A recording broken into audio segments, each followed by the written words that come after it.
اللهم ادفع عنا كيد الأعداء وأعذنا يا مولانا من كل داء.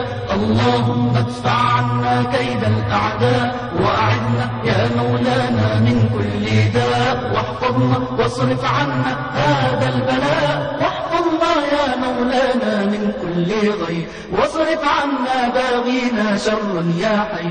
واحفظنا يا مولانا من كل غير واصرف عنا باغينا شرا يا حي يا الله. Assalamu alaikum wa rahmatullahi wa barakatuh. Paix sur ceux qui suivent la guidée. Aujourd'hui, je vais vous parler d'un thème qui devient de plus en plus problématique et que je juge être extrêmement grave. J'ai demandé à une mosquée de pouvoir avoir une date pour pouvoir en parler. Inch'Allah, on verra quand cette conférence pourra se faire. C'est sur le thème de... Enfin, c'est un double thème, c'est le racisme et les aspects privés et publics dans les péchés. Alors je vais m'expliquer. Bien sûr, je ne pourrai rentrer en détail que durant une conférence, ça prend du temps. Donc dans un audio tel que celui-ci, on survole le problème sans entrer dans les détails. Donc il faut qu'on se rappelle tous d'une chose, c'est que Shaitan, qui était parmi les djinns les plus instruits, et qui, contrairement à nous, a en plus vu Allah subhanahu wa ta'ala, a décidé de ne pas se soumettre face à la création d'Allah, qui était les êtres humains faits d'argile, par orgueil, en disant: moi j'ai été fait d'un feu sans fumée, pourquoi je vais me prosterner devant comment je vais dire, un personnage, une créature d'argile. Donc le racisme a commencé là, et c'est la grande erreur de Shaitan qui lui a valu d'être rejeté par Allah subhanahu wa ta'ala, et on connaît tous la suite. Aujourd'hui, ce racisme a pris une dimension très vicieuse, très indirecte, très perverse, et bien sûr est alimenté par toute une série de médias, de gens, etc. En gros, qu'est-ce qui se passe? Et je le dis parce qu'il y a un frère que je connais qui, malheureusement, à force de fréquenter les sites d'extrême droite, a développé une pensée d'extrême droite, et il est évidemment la source de mon inspiration sur ce sujet. Alors, je ne vais jamais assez insister que pour dire la chose suivante. Nous, les êtres humains, nous avons des habitudes de vie, de vocabulaire, de façon de manger, etc. Et quand on est confronté à des gens qui n'ont pas nos habitudes, parce qu'ils ont été éduqués autrement, on est dérangé, on est perturbé, on est choqué ou on est dégoûté. Les exemples sont évidemment infinis. Il y a des gens qui ont l'habitude de manger avec leurs mains, d'autres avec des couverts. Et pourtant, d'un point de vue purement hygiénique, des couverts, si ce n'est pas bien nettoyé, il peut y avoir facilement des dépôts de bactéries dans les rainures de la fourchette ou la cuillère, etc. Tandis qu'une main qui est proprement lavée avec des ongles convenablement taillés est très certainement un acte, une façon de manger plus naturelle, plus conforme à la nature des choses. Et pourtant, si vous commencez à manger avec vos mains, vous aurez des gens qui seront dégoûtés, qui vont dire c'est quoi, c'est sauvage, etc. Et c'est comme ça pour beaucoup d'autres choses. Alors, pour nous, occidentaux ou arabes, éduqués à l'occidental, il y a toute une série de comportements auxquels on est plus habitué et qui nous dérangent. Par exemple, le fait que des enfants jouent dehors, jouent au ballon au milieu des voitures, etc. On se dit, qu'est-ce que c'est que ces enfants mal éduqués qui traînent dans les rues, etc. etc. Mais on ne s'est jamais demandé si mettre nos enfants devant la Xbox et la PS3 et MTV pendant 2, 3, 4, 5, 6, 7 heures, si c'était très bon aussi, psychologiquement pour l'enfant. Donc on a toujours facile, c'est ça que je veux dire, on a toujours facile d'incriminer l'autre, de le diaboliser, de le rabaisser, de le juger, sans se voir nous-mêmes. Alors, après, je ne vais jamais nier le fait qu'il y a des comportements socioculturels qui sont une sorte de marquage pour un peuple.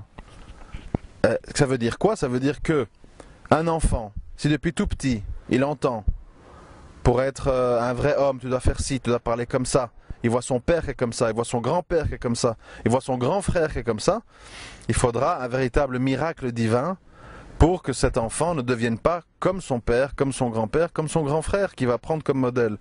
La grande majorité de l'humanité est dans un phénomène de reproduction, c'est-à-dire je reproduis le milieu ambiant dans lequel je vis. C'est-à-dire si tous mes copains ils crachent par terre, je crache par terre. Si tous mes copains ils tirent un sac à une vieille, je tire un sac à une vieille. Parce que je remarque que c'est plus facile d'obtenir 50 € en faisant ça qu'en allant tourner autour de mon père ou de ma mère qui me disent va-t'en, il n'y a pas d'argent, on envoie déjà toutes les allocs au pays pour construire une maison. Donc il est facile à un moment donné d'associer des comportements avec des races ou des statuts. Par exemple, un autre exemple, il n'est pas rare de voir des femmes qui refusent une rencontre en vue d'un mariage avec un homme qui est sans papier. En partant du principe, il est sans papier, donc s'il se marie avec moi, c'est par intérêt, et quand il aura ses papiers, il va me jeter comme une vieille chaussette. C'est automatique, c'est sûr, c'est signé. Donc, c'est pour vous dire que nous sommes rentrés dans un raisonnement où on dit les gitans sont comme ça, les arabes sont comme ça, les sans-papiers sont comme ça, les noirs sont comme ça, etc., etc. Et on met inconsciemment en référence tout ce qui est lié aux occidentaux. C'est un peu comme avec la question de la guerre, des guerres. Moi on me dit, c'est quand même dégoûtant, c'est quand même scandaleux ce que j'ai vu qui s'est passé en Irak. Il y a eu des tortures, il y a eu toute une série d'actes ignobles. Genre, en face, les autres commettent des actes très propres, sous prétexte qu'ils jettent des bombes à guidage laser dans des mariages où on retrouve 100 corps qui sont comme de la kefta. Ça, on dit c'est pas grave parce qu'on n'a pas bien vu ni pas compris. Par contre, tel et tel acte fait par des arabes ou des musulmans, c'est détestable. Donc les gens ne se mettent jamais dans une situation d'impartialité, ne sont jamais dans un jugement lucides et réalistes, ils sont toujours dans les caricatures, dans l'émotivité, etc. Et plutôt que de dire tout ça, qu'est-ce qu'on devrait dire? On devrait dire, par exemple, on pourrait dire, tiens, beaucoup de gitans sont comme ça, beaucoup d'arabes sont comme ça, beaucoup de noirs sont comme ça, parce que malheureusement, l'islam n'est pas assez présent dans leur vie. Car s'il était présent dans leur vie, ils ne feraient pas de médisance, ils ne voleraient pas, il ne mentirait pas, il ne forniquerait pas, etc., etc. Donc le problème que nous avons, mes frères et sœurs, et tous ceux qui écoutent, nous avons un problème de déficit d'islam. Nous avons un problème de déficit d'islam, de mauvaise compréhension de cette religion et d'une application trop souvent culturelle de celle-ci et pas assez idéologique et spirituelle. Le problème, il est là. Il n'est pas dans les races, il n'est pas dans la façon de parler, il n'est pas dans la façon de manger, il n'est pas dans la façon de se moucher, il n'est pas dans la façon de boire, il est là.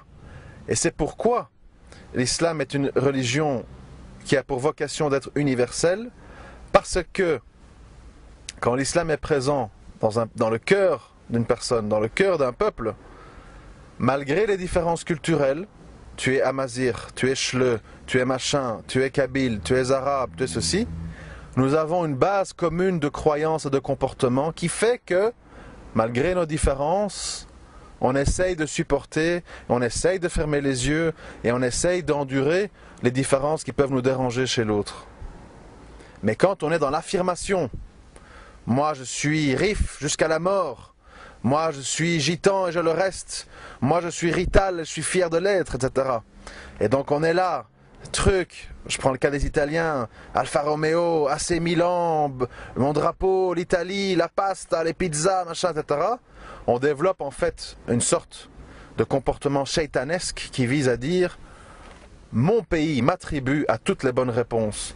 Mon pays m'attribue à la meilleure nourriture, la meilleure façon de vivre, les plus belles femmes, les meilleures choses au monde. Et automatiquement, on développe un comportement raciste qui consiste à dire « Et les autres, ils sont plus comme ça, ils sont moins comme ça, ils sont pas comme ça, moi je voudrais jamais. » Combien de fois je vois des gens, je dis « Tiens, tu as déjà goûté la nourriture pakistanaise, la nourriture ceci, la nourriture cela. » Et je vois des gens qui font des grimaces. Je dis « Mais pourquoi tu fais une grimace ?»« Non, j'ai rien contre, mais... J'ai dit « Est-ce que tu as déjà goûté? Est-ce que tu as déjà exploré ?»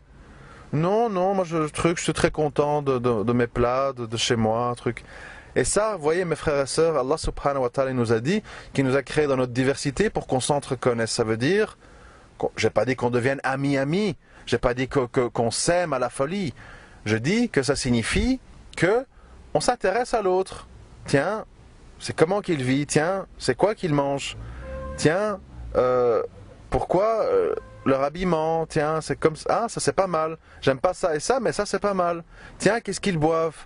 Ah, ils boivent ça, ça j'ai goûté, vraiment j'aime pas. Ah, mais par contre, leur thé, là, ça j'aime bien, etc. Donc, les gens ne sont jamais dans une relation saine, une relation posée, une relation réaliste. Les gens, ils veulent toujours être dans la caricature. Et je dis ça aussi dans l'autre sens. Combien d'Arabes caricaturent les Occidentaux?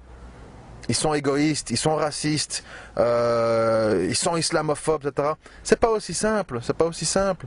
Beaucoup d'entre eux sont ignorants, beaucoup d'entre eux sont habitués à entendre un certain genre de discours, ils n'ont jamais entendu un autre.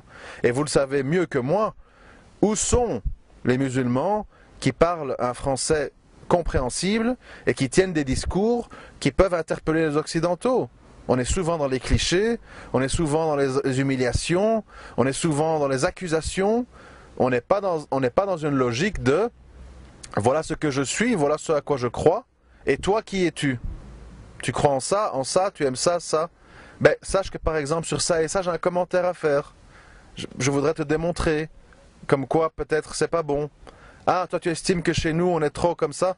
Peut-être t'as pas tort, c'est vrai qu'il y a quelques excès qu'on a peut-être mal interprétés. Effectivement, moi aussi je remarque qu'il y a un excès là-dedans, etc. Donc ça c'est un petit peu le survol pour la question du racisme. N'oubliez pas les aspects socioculturels de la chose, donc nos habitudes de l'enfance, notre famille, notre environnement, nos amis, nos frères et sœurs, qui ont énorme influence sur le fait qu'on appartient à un groupe idéologique, ou un groupe tribal, ou un groupe génétique. Et la vraie solution à ce problème n'est pas dans la démagogie, n'est pas en montrant du doigt, n'est pas en humiliant, n'est pas en disant vous êtes ceci, vous êtes cela. Il est dans le fait de travailler pour que l'islam se développe et rentre dans le plus de cœur possible, afin que justement ces différences néfastes, ces différences désagréables disparaissent petit à petit et que finalement on puisse s'entreconnaître sans être toujours dans une relation de je suis mieux que toi, toi tu es en dessous et je t'humilie et tu n'as qu'à, tu dois apprendre tout de moi car tu n'es rien, etc., etc. L'islam n'est pas lié à un groupe tribal, l'islam n'est pas réservé aux Arabes. Beaucoup d'Occidentaux se bloquent, se braquent parce qu'ils disent je ne veux pas devenir arabe, je ne veux pas trahir mes ancêtres, alors qu'il n'est pas question de ça. L'islam c'est un message divin qui a été envoyé à l'être humain comme il a été envoyé plus tôt à travers les autres prophètes, pour toute l'humanité, afin qu'elle adopte des comportements, des croyances et des attitudes qui sont en conformité avec ce que notre Créateur attend de nous. Ce n'est pas un visa pour dire je deviens arabe, j'aime tous les arabes et j'oublie qui je suis. Non, vous êtes ce que vous êtes, vous venez d'où vous venez, vous avez la couleur de peau que vous avez, mais Allah vous demande un certain type de comportement et de croyance, et de ne pas sublimer vos ancêtres et votre race et votre pays, surtout s'il n'y a pas d'islam et s'il n'y a pas de bon exemple. C'est ça, la pure, claire et simple réalité de la question du racisme que j'aurai peut-être l'occasion de développer, Inch'Allah, dans une conférence très bientôt. Assalamu alaikum wa rahmatullah wa barakatuh.